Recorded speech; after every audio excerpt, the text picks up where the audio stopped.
বলিউডের mega budget cinema কল্কিতে নজরকাড়া পারফরমেন্সের পরেও অপেশাদারিত্বের অভিযোগে সিনেমাটির সিকুয়েলে দেখা যাবে না দীপিকা পাড়ুকোনকে। এমন খবরে শোরগোল বলিউড। নির্মাতাদের দাবি, দীপিকার সময় ও দায়বদ্ধতার অভাব থাকায় তাকে এই সিনেমায় নেওয়া যাচ্ছে না। কিন্তু অভিনেত্রীর এক ঘনিষ্ঠ সূত্র জানিয়েছে, দীপিকা নিজেই সিকুয়েল থেকে সরার সিদ্ধান্ত নিয়েছে।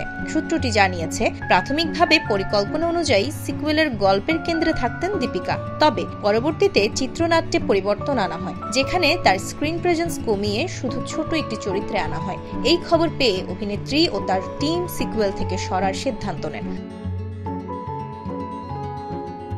কল্কি ছবিতে দীপিকা প্রমাণ করেছেন তার দক্ষতা ও সাহস।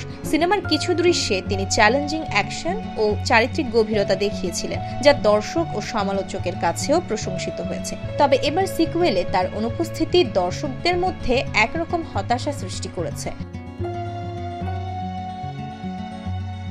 অভিনেত্রী হিসেবে দীপিকা পাড়ুকোনের অবস্থান বলিউডে শক্তিশালী, কিন্তু এই সিনেমার নির্মাতাদের চিত্রনাট্য পরিবর্তনের মাধ্যমে দীপিকাকে ক্যামিও চরিত্রে নেওয়ার সিদ্ধান্ত নায়িকার জন্য অপমানজনক বলেও মনে করছেন তার ভক্তরা। তাই সরে এসেছেন বলে অভিমত তাদের। কিন্তু দীপিকার সাম্প্রতিক অতীত ঘাটলেও পাঠান ও জওয়ান এর মতো কমার্শিয়াল ও অ্যাকশন ভিত্তিক সিনেমায় তিনি তার দক্ষতা প্রদর্শন করেছেন। কল্কি ছবিতেও তার পারফরমেন্স একইভাবে আলোচনার কেন্দ্রবিন্দুতে ছিল।